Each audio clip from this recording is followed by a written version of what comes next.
प्रश्न 3 का पहला, यदि किसी लंब वृत्तीय बेलन के आधार की त्रिज्या आधी कर दी जाए तथा ऊंचाई अपरिवर्तित रहे तो मूल बेलन के आयतन तथा नए बेलन के आयतन का अनुपात निम्नलिखित में कौन सा होगा। तो सबसे पहले हम लिखेंगे मूल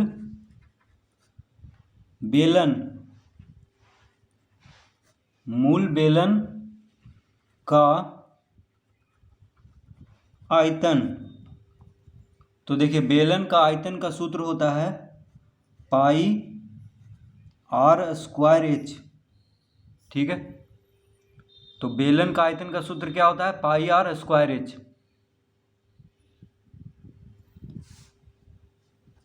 अब लिखेंगे नए बेलन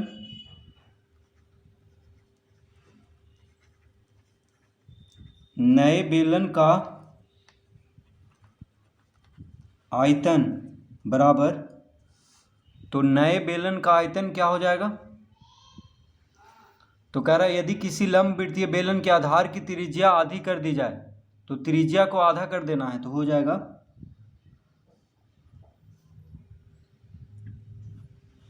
पाई गुना आर बटा 2 का घात 2 तथा ऊंचाई अपरिवर्तित रहे, तो ऊंचाई को उतना ही रखना है। ठीक है, तो देखिए नए बेलन का आयतन में क्या बदलाव किया है? बस त्रिज्या को आधा कर दिया है। तो देखिए त्रिज्या को आर से लिखते हैं, तो बेलन का आयतन का सूत्र क्या होता है? पाई आर स्क्वायर एच। ठीक है, तो आर हो गया त्रिज्या, बेलन की त्रिज्या को आर से लिखते हैं और बेलन की ऊंचाई को एच से लिखते हैं। ठीक है, तो नए बेलन में क्या किया है? त्रिज्या को आधा कर दिया है, यानी आर को, त्रिज्या आर है उसको आधा कर दिया है, तो यानी आर बटा 2। ठीक है, 2 से भाग दे देंगे तो आधा हो जाएगा, तो आर बटा 2, यानी त्रिज्या आधा कर दिया है तो आर बटा 2 लिखेंगे। अब आर का घात 2 है, इसलिए आर बटा 2 का घात 2 हो जाएगा गुना एच। ठीक है, यानी इसको हम लिख सकते हैं पाई गुना आर स्क्वायर बटा 2 का घात 2, 4 हो जाएगा गुना एच। इस तरह हम इसको लिख लेंगे। देखिए आर बटा 2 का घात 2 है, तो आर का वर्ग हो जाएगा और 2 का वर्ग क्या होता है? 4। इस तरह लिख लेंगे। अब अनुपात पूछ रहा है, तो नए बेलन का आयतन आ गया है पाई गुना आर स्क्वायर बटा 4 गुना H.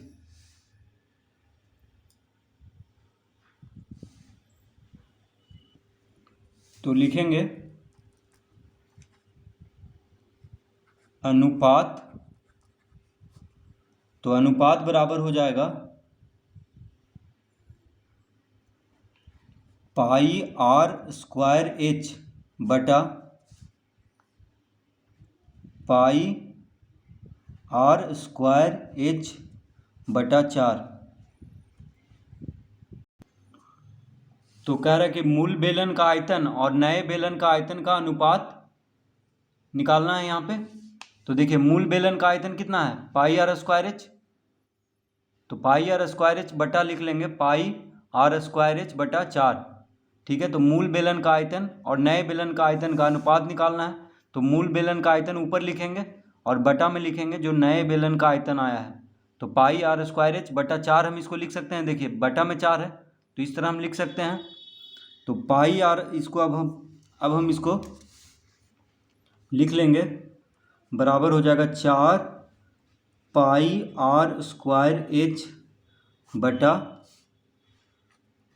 Pi R square H. देखिए 4 ऊपर चला जाएगा, 4 जो है इसके साथ गुना हो जाएगा ऊपर में, यानी अंश में चला जाएगा। ठीक है, क्योंकि यहाँ पे हर में है, तो ये इसके साथ गुना हो जाएगा। तो 4 पाई आर स्क्वायर एच बटा पाई आर स्क्वायर एच हो गया। तो पाई आर स्क्वायर एच से पाई आर स्क्वायर एच को काट देंगे, तो क्या बचा यहाँ पे?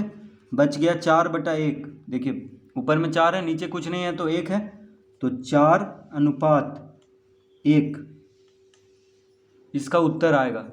ठीक है, 4 अनुपात 1।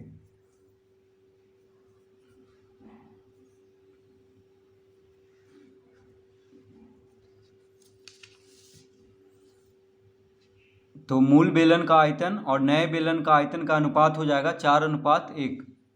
तो इस तरह इसको हल करेंगे।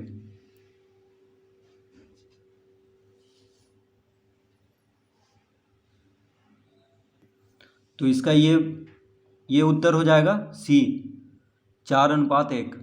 अब देखिए दूसरा प्रश्न है, यदि किसी सम्मेलन की त्रिज्या एवं ऊंचाई दुगनी कर दी जाती है तो सम्मेलन का आयतन कितना हो जाता है।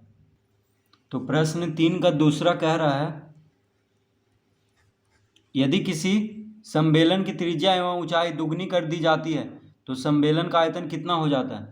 तो देखिए, तो लिखेंगे यहाँ पे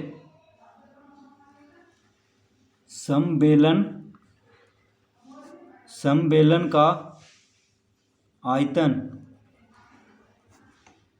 तो बेलन का आयतन का सूत्र होता है पाई आर स्क्वायर एच।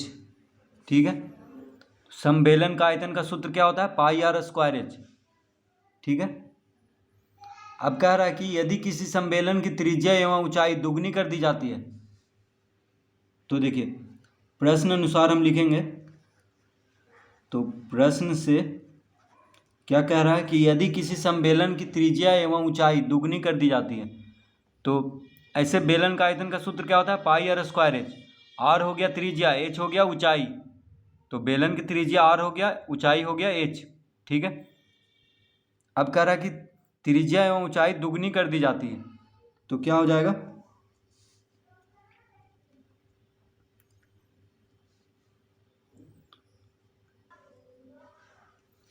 तो आयतन क्या हो जाएगा, नया आयतन।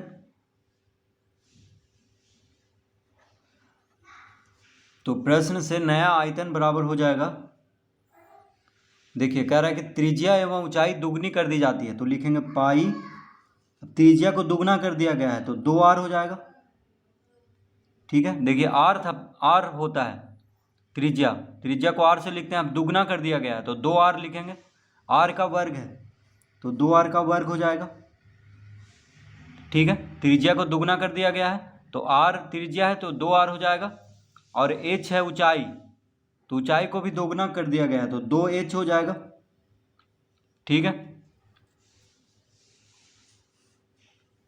तो इसको हम किस तरह, अब इसको हम लिख सकते हैं, बराबर हो जाएगा पाई 2 का वर्ग, 2 का वर्ग क्या होगा 4, आर स्क्वायर 2h, इस तरह हम लिख सकते हैं। देखिए 2 का वर्ग 4 होता है, आर का वर्ग आर स्क्वायर, इस तरह लिख लेंगे। अब इसको गुना करेंगे तो हो जाएगा 4 दूना 8, देखिए 4 दूना 8 पाई आर स्क्वायर एच। ठीक है, इस तरह हम इसको लिख लेंगे। तो त्रिज्या दुगना कर दिया गया है, त्रिज्या पहले क्या था, आर था, ऊंचाई एच है, तो दोनों को दुगना कर दिया गया है। तो आर त्रिज्या है तो दुगना आर हो जाएगा, यानी 2r हो जाएगा। एच है तो 2h हो जाएगा। ठीक है, तो कितना आ गया आयतन, 8 पाई आर स्क्वायर एच आ गया। अब पहले आयतन कितना था, पाई आर स्क्वायर एच था, तो कितना गुना हो गया, देखिए 8 गुना हो गया। पहले था पाई आर स्क्वायर एच, अब नया जो आयतन आया है पाई आर स्क्वायर एच के साथ 8 गुना हो गया, यानी 8 गुना हो गया है आयतन। तो लिखेंगे अतः आयतन, तो लिखेंगे आयतन 8 गुना 8 गुना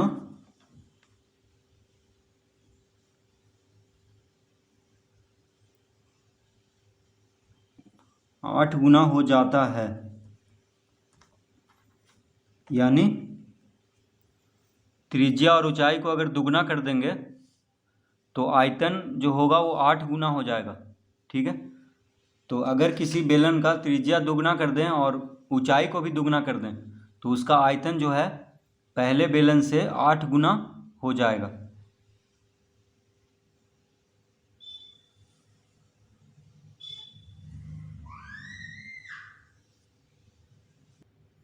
तो इसका उत्तर आएगा 8 गुना। अब देखिए तीसरा प्रश्न, यदि किसी बेलन की त्रिज्या दूनी एवं ऊंचाई आधी कर दी जाए तो मूल बेलन तथा नए बेलन के आयतन का अनुपात निम्नलिखित में कौन सा होगा? तीसरा,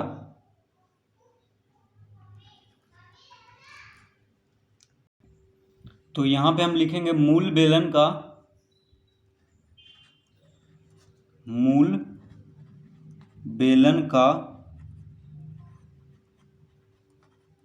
आयतन। तो देखिए मूल बेलन का आयतन, तो आयतन का सूत्र होता है पाई आर स्क्वायर एच। ठीक है, पाई आर स्क्वायर एच, ये होता है बेलन का आयतन का सूत्र। तो मूल बेलन का आयतन हो गया पाई आर स्क्वायर एच। अब कह रहा है कि नए बेलन के आयतन, ये यदि किसी बेलन की त्रिज्या दूनी एवं ऊंचाई आधी कर दी जाए, तो देखिए अब लिखेंगे नए बेलन का आयतन बराबर हो जाएगा, तो बेलन की त्रिज्या दूनी यानी त्रिज्या को दुगना करना है, तो लिखेंगे यहाँ पे पाई, त्रिज्या को दुगना करेंगे तो 2r हो जाएगा। देखिए यहाँ पे r है, त्रिज्या को r से लिखते हैं, ऊंचाई को h से लिखते हैं। ठीक है, तो बेलन की त्रिज्या को r से लिखा जाता है और बेलन की ऊंचाई को h से। तो त्रिज्या को दुगना करना है तो r है त्रिज्या यहाँ पे मूल बेलन का आयतन में, लेकिन नए बेलन में जो है त्रिज्या दुगना कर दिया गया है तो 2r हो जाएगा। तो r का वर्ग है, यानी r की जगह पे 2r हो गया, तो इसका वर्ग कर देंगे। ठीक है, तो त्रिज्या दूनी एवं ऊंचाई आधी, ऊंचाई h है तो h का आधा हो जाएगा, यानी h/2 हो जाएगा। ठीक है, तो ऊंचाई को आधा कर दिया गया है, त्रिज्या को दुगना कर दिया गया है। तो नए बेलन का आयतन इस तरह लिख लेंगे, तो लिखेंगे बराबर, ये कितना हो जाएगा? देखिए 2 का वर्ग हो जाएगा 4। ठीक है, तो 4 पाई आर स्क्वायर एच बटा में 2 लिख लेंगे। 2 का वर्ग क्या हो जाएगा? 4 हो जाएगा। ठीक है, 2 का वर्ग 4 हो जाएगा। देखिए 2r का वर्ग है तो 2 का वर्ग 4 को हम आगे लिख लेंगे, और r का वर्ग, ठीक है, r का वर्ग यहाँ पे लिख लेंगे, तो 4 आगे लिख लेंगे बस। तो पाई आर स्क्वायर एच, और ये जो बटा में 2 है ये इस तरह लिख लेंगे। ठीक है, इस तरह हम इसको लिख सकते हैं। बस 2 का वर्ग को आगे लिख दिया 4, फिर लिख लिया पाई आर स्क्वायर। देखिए 2r का वर्ग यानी 2 का वर्ग 4 हो गया, आर का वर्ग आर स्क्वायर यहाँ पे रहने देंगे, तो 4 पाई आर स्क्वायर एच हो गया, और h/2 में 2 नीचे है तो बटा में 2 यहाँ पे पूरा में लगा देंगे, कोई फर्क नहीं पड़ रहा है। अब देखिए 2 से 4 कट गया 2 बार में। ठीक है, तो कितना आ गया? 2 से 4 को काट देंगे तो 2 बार में कट जाएगा, यानी आ गया 2 पाई आर स्क्वायर एच। ठीक है, तो नए बेलन का आयतन हो गया 2 पाई आर स्क्वायर एच। अब क्या पूछ रहा है हमसे कि अनुपात निकालें नए बेलन, मूल बेलन तथा नए बेलन का, तो लिखेंगे अतः अनुपात बराबर हो जाएगा पाई आर स्क्वायर एच बटा 2 पाई आर स्क्वायर एच। तो मूल बेलन का आयतन है पाई आर स्क्वायर एच, नए बेलन का आयतन है 2 पाई आर स्क्वायर एच। ठीक है, तो अनुपात निकालना है तो पहले मूल बेलन का आयतन लिख लेंगे और बटा में लिखेंगे नए बेलन का आयतन। ठीक है, तो नए बेलन यानी मूल बेलन और नए बेलन का आयतन, ये आयतन का अनुपात निकालना है, तो पहले मूल बेलन का आयतन ऊपर लिख लेंगे और नीचे लिखेंगे नए बेलन का आयतन। अब देखिए पाई आर स्क्वायर एच से pi R square H cut गया, कितना बचा? 1/2। ठीक है, ऊपर में कुछ नहीं है तो 1 बचा, तो अनुपात में लिख लेंगे 1/2, तो इसका उत्तर आएगा 1/2।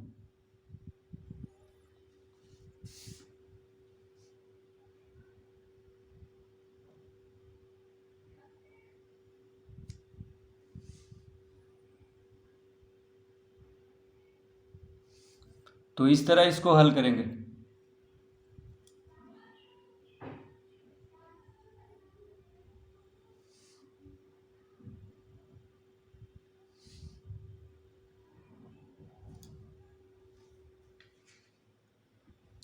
तो इसका उत्तर होगा 1:2। अब देखिए चौथा प्रश्न, समान ऊंचाई वाले दो बेलनों की त्रिज्याओं में 2:3 का अनुपात है, तो उनके आयतनों में क्या अनुपात होगा। तो चौथा प्रश्न है, तो बेलन का आयतन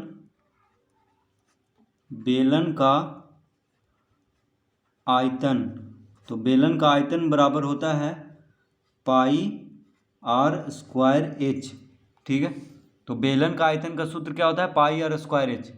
अब कह रहा है समान ऊंचाई वाले दो बेलनों की त्रिज्याओं में 2:3 का अनुपात है, तो उनके आयतनों में क्या अनुपात होगा। तो लिखेंगे प्रश्न से, तो प्रश्न में क्या कह रहा है उसके अनुसार अनुपात हो जाएगा। तो त्रिज्याओं में क्या कर रहा है, 2:3 का अनुपात है, तो देखिए पाई आर की जगह पे लिखेंगे 2r, और ऊंचाई तो बराबर है दोनों का, तो h लिखेंगे यहाँ पे, बटा में लिखेंगे पाई, यहाँ पे 3r लिखेंगे, 3r का वर्ग, और यहाँ पे h। तो त्रिज्याओं में कितना का अनुपात है, 2:3 का। ठीक है, तो देखिए बेलन का आयतन का सूत्र होता है πr²h। त्रिज्या को r से लिखते हैं, ऊंचाई को h से लिखते हैं। ठीक है, तो अब त्रिज्याओं में 2:3 का अनुपात है, तो देखिए पहला जो बेलन है उसका हम त्रिज्या को 2r मान लेंगे, क्योंकि 2:3 का कह रहा है अनुपात है दोनों के त्रिज्याओं में, तो एक को 2r मान लेंगे, एक का त्रिज्या 3r मान लेंगे। तो r की जगह पे 2r लिख लेंगे, यहाँ पे सूत्र ये है। ठीक है, तो ये सूत्र है, तो इस r की जगह पे 2r लिख लेंगे, और फिर r की जगह पे 3r लिख लेंगे, क्योंकि दोनों का त्रिज्याओं में 2:3 का अनुपात है। तो 2r का वर्ग हो गया, यहाँ पे हो गया 3r का वर्ग। अब यहाँ पे पाई से पाई को काट देंगे, h से h कट गया। ठीक है, पाई से पाई कट गया, h से h कट गया, बच गया क्या, 2r का वर्ग, तो 2 का वर्ग 4 हो जाएगा, और यहाँ पे लिख लेंगे r का वर्ग, 3 का वर्ग 9 हो जाएगा, और r का वर्ग लिख लेंगे। ठीक है, दोनों का वर्ग करेंगे, 2 का वर्ग 4 हो जाएगा, 3 का वर्ग 9 हो जाएगा, इस तरह लिख लेंगे। r² से r² कट गया, कितना आ गया, बराबर आ गया 4/9, यानी 4:9। इसका उत्तर क्या आएगा, तो कह रहा है उनके आयतनों में क्या अनुपात होगा, तो इसका उत्तर आएगा 4:9, यानी उनके आयतनों में 4:9 का अनुपात होगा। ठीक है, तो इस तरह इसको हल करेंगे।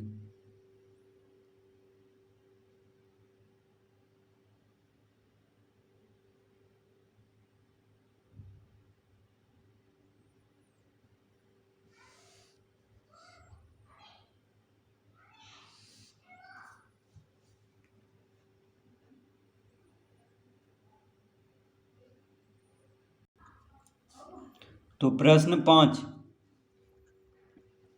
3 का पांचवा, एक बेलनाकार बर्तन पानी से पूरा भरा है, उसके अंदर उस बर्तन के आंतरिक व्यास के आधे व्यास एवं आधी ऊंचाई की एक बेलनाकार वस्तु डाली जाती है। बर्तन में बचे हुए पानी की मात्रा एवं आरंभ के पानी की मात्रा का अनुपात क्या होगा।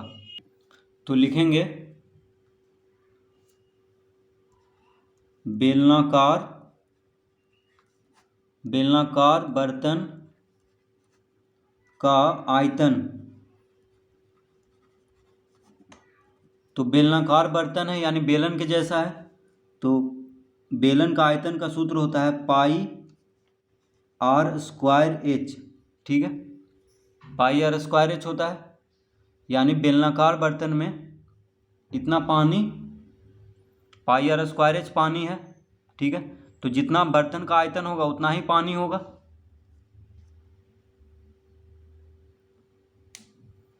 तो कह रहा है कि उसके अंदर उस बर्तन के आंतरिक व्यास के आधे व्यास से आधी ऊंचाई की एक बेलनाकार वस्तु डाली जाती है। तो लिखेंगे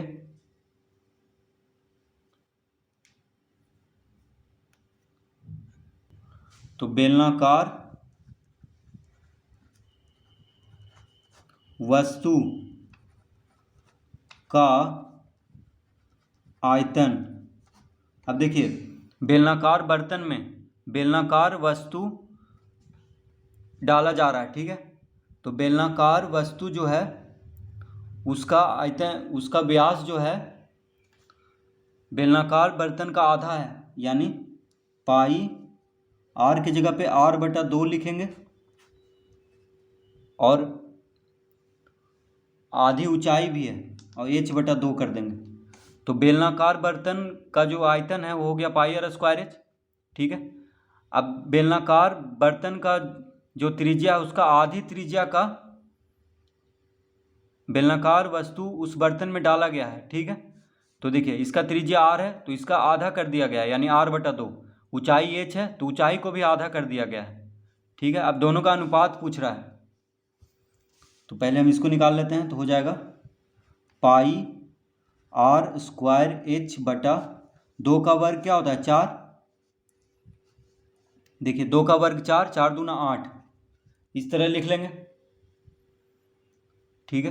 देखिए r का वर्ग यहाँ पे लिख लेंगे, 2 का वर्ग 4 हो गया, नीचे है 2 तो 2 का वर्ग 4 और यहाँ पे गुना हो रहा है 2, तो 4 दूना 8 हो जाएगा।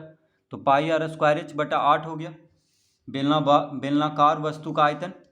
तो बेलनाकार वस्तु का आयतन निकल चुका है और बेलनाकार बर्तन का आयतन हो गया πr²h, ठीक है। अब दोनों का अनुपात पूछ रहा है तो लिखेंगे अतः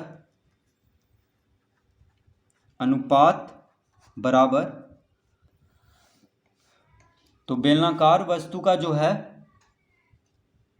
और बेलनाकार बर्तन का त्रिज्या आधा कर दिया गया, तो बर्तन का त्रिज्या से बेलनाकार वस्तु का त्रिज्या को आधा कर दिया गया है, तो r/2 लिखेंगे r की जगह पे, ठीक है। त्रिज्या को r से, ऊंचाई को h से लिखते हैं और ऊंचाई को भी आधा कर दिया गया है, तो यहाँ पे h है तो यहाँ पे क्या होगा h/2 हो जाएगा।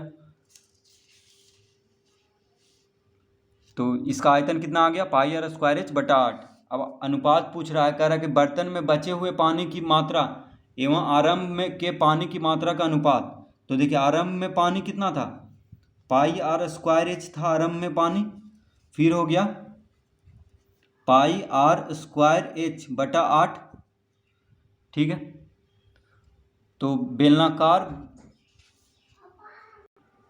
बेलनाकार बर्तन का आयतन πr²h है, यानी पहले इतना ही पानी था, ठीक है। और जब बेलनाकार वस्तु इस बर्तन में डाला गया तो कितना पानी गिर गया होगा, तो πr²h/8 पानी गिर गया होगा उसमें से, क्योंकि इतना का आयतन का उसमें कोई वस्तु डाला गया है, ठीक है। तो कह रहा है कि आरंभ बर्तन में बचे हुए पानी की मात्रा एवं आरंभ के पानी की मात्रा का अनुपात क्या होगा। तो देखिए प्रश्न अनुसार, यानी प्रश्न से यहाँ पे लिखेंगे अनुपात बराबर, तो कह रहा है यहाँ पे कि बर्तन में बचे हुए पानी की मात्रा,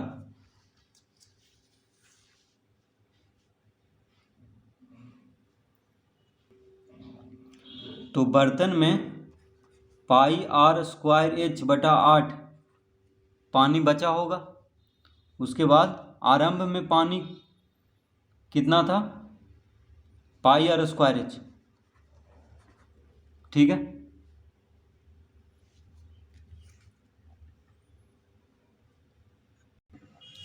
तो बेलनाकार बर्तन में बेलनाकार वस्तु को डाला गया है जिसका कि त्रिज्या आधा है और ऊंचाई भी आधा है। तो जब बेलनाकार वस्तु उसमें डाला गया है तो कितना पानी बचेगा πr²h/8, क्योंकि उसका आधा है त्रिज्या और ऊंचाई, तो आधा पानी बच जाएगा, आधा पानी क्या हो जाएगा गिर जाएगा। तो कितना पानी बचा होगा πr²h/8, जितना इसका ये आयतन है उतना ही पानी बचा होगा, क्योंकि उसका आधा त्रिज्या है और ऊंचाई भी आधा है, ठीक है। तो इसको ऊपर लिखेंगे क्योंकि कह रहा है बर्तन में बचे हुए पानी की मात्रा एवं आरंभ के पानी की मात्रा का अनुपात पूछ रहा है, तो पहले इसको लिखेंगे, ठीक है। हम इसको पहले लिख दिए थे, लेकिन पहले इसको लिखना है, जो पहले वहाँ पे बोलेगा उसी को पहले लिखना है। तो बर्तन में बचे हुए पानी की मात्रा ये है πr²h/8 और आरंभ में पानी की मात्रा कितना था πr²h, तो इसको बटा में नीचे लिखेंगे, पहले इसको लिखेंगे, ठीक है। अब देखिए, तो यहाँ पे अब हम इसको लिख सकते हैं पाई आर स्क्वायर एच बटा 8 पाई आर स्क्वायर एच। तो पाई आर स्क्वायर एच यहाँ पे अंश है और 8 क्या है यहाँ पे हर है, तो ये दोनों गुना हो जाएगा। 8 के साथ पाई आर स्क्वायर एच, ये वाला गुना हो जाएगा ऊपर जाके, तो हो जाएगा पाई आर स्क्वायर एच बटा 8 गुना pi R square H. Pi R square H से पाई आर स्क्वायर एच को काट देंगे तो कितना बचा यहाँ पे, बच गया 1/8, यानी अनुपात हो जाएगा 1/8। ठीक है, देखिए यहाँ पे कुछ नहीं बचा तो 1 है, तो 1/8 होगा। बर्तन में बचे हुए पानी की मात्रा एवं आरंभ के पानी की मात्रा का अनुपात क्या होगा, 1/8। अगर यही पूछता कि आरंभ के पानी की मात्रा एवं बर्तन में बचे हुए पानी की मात्रा का अनुपात हो जाता 8/1, इसका उल्टा हो जाता अगर इसका उल्टा पूछता तो। ठीक है, तो यहाँ पे इसका उत्तर आएगा 1/8। तो इस तरह से इसको हल करेंगे।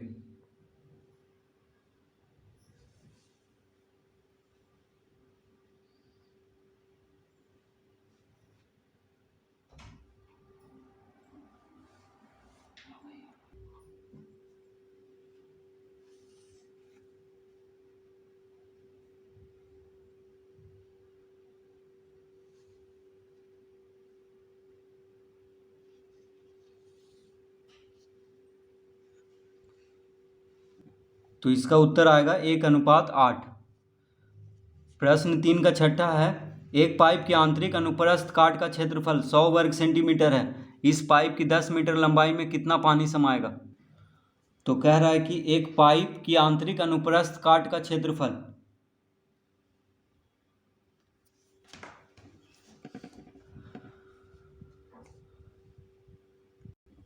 तो देखिए पाइप का जो आंतरिक अनुप्रस्थ काट का क्षेत्रफल का सूत्र होता है पाई आर स्क्वायर। तो पाई आर स्क्वायर बराबर कितना दिया हुआ है, 100 वर्ग सेंटीमीटर। ठीक है, तो पाइप का जो आंतरिक अनुप्रस्थ काट का क्षेत्रफल का सूत्र क्या होता है, पाई आर स्क्वायर। तो पाई आर स्क्वायर देखिए वृत्त का क्षेत्रफल का सूत्र होता है, तो बेलन का जो निचला भाग होता है वृत्त के जैसा होता है, गोल होता है, तो वृत्त का क्षेत्रफल का सूत्र यहाँ पे लगाएंगे। तो पाइप का जो आंतरिक अनुप्रस्थ काट का क्षेत्रफल का सूत्र हो जाएगा पाई आर स्क्वायर, क्योंकि वृत्त के जैसा होता है बेलन के नीचे वाला भाग। ठीक है, तो पाई आर स्क्वायर बराबर दिया हुआ है 100 वर्ग सेंटीमीटर। तो यहाँ पे हम लिख लेंगे पाई का मान होता है 22/7, तो 22/7 आर स्क्वायर बराबर हो जाएगा 100 वर्ग सेंटीमीटर। ठीक है, तो आर स्क्वायर बराबर क्या होगा, तो आर स्क्वायर बराबर हो जाएगा 100 गुना 7/22। देखिए 7 भागा में है तो इधर गुना में हो जाएगा, 22 गुना में है तो 22 भागा में हो जाएगा। ठीक है, तो आर बराबर क्या हो जाएगा, अतः आर बराबर √100 गुना 7/22। ठीक है, आर का वर्ग है तो वर्ग को इधर भेजेंगे तो अंडर रूट में हो जाएगा, यानी आर बराबर आ गया। तो पाइप का त्रिज्या को आर से लिखते हैं, तो देखिए पाइप का त्रिज्या ज्ञात हो गया है √100 गुना 7/22 सेंटीमीटर। ठीक है, ये आ गया त्रिज्या पाइप का। अब पाइप का ऊंचाई दिया हुआ है 10 मीटर। ठीक है, तो लिखेंगे और h, ऊंचाई को h से लिखते हैं, तो h बराबर कितना है, 10 मीटर है।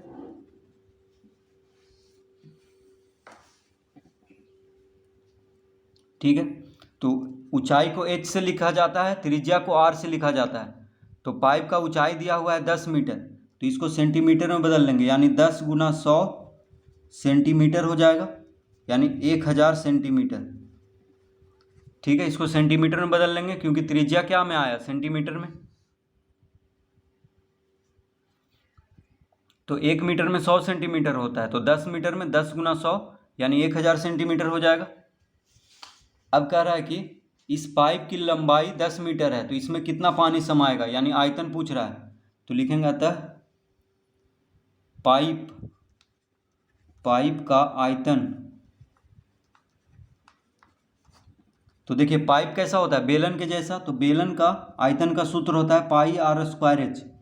ठीक है। बेलन का आयतन का सूत्र क्या होता है? पाई आर स्क्वायर एच। तो पाई का मान हो गया 22/7 गुना आर कितना लाए थे? त्रिज्या।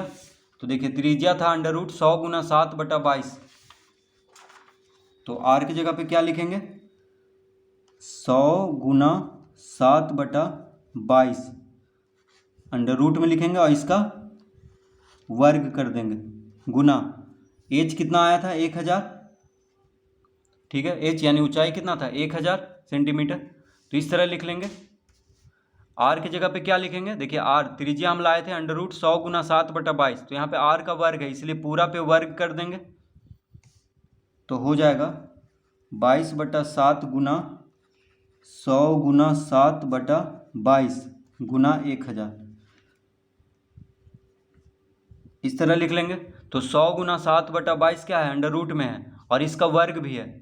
ठीक है, तो यानी 2 बार गुना करेंगे √ को, तो 2 बार √ गुना होगा तो एक बाहर हो जाएगा, यानी 100 गुना 7/22 बाहर कर लेंगे क्योंकि √ भी है और वर्ग भी है।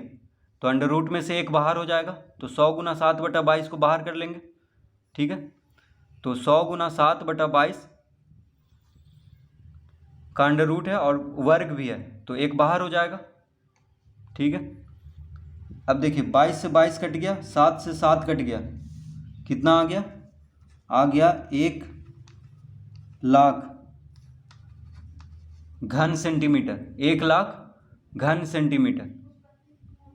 ठीक है, तो 1,00,000 घन सेंटीमीटर आ गया पाइप का आयतन। अब कह रहा है कि इसमें कितना लीटर पानी समाएगा, कितना पानी समाएगा। तो पानी हमेशा लीटर में नापते हैं, तो बराबर हो जाएगा 1,00,000/1000 लीटर। ठीक है, अब देखिए घन सेंटीमीटर को लीटर में बदलना है तो 1000 से भाग देना पड़ता है। ठीक है, क्योंकि 1000 घन सेंटीमीटर में 1 लीटर होता है। ठीक है, तो घन सेंटीमीटर को लीटर में बदलने के लिए क्या करते हैं? 1000 से भाग देते हैं, क्योंकि 1000 घन सेंटीमीटर में 1 लीटर पानी अटता है। ठीक है, तो 1000 से जब इसको भाग देंगे तो 1 2 3 3 शून्य से 3 शून्य कट गया, यानी कितना आ गया? 100 लीटर। तो इसका उत्तर आ गया 100 लीटर। तो इसमें कितना पानी समा जाएगा? 100 लीटर। तो इस तरह से इसको हल करेंगे।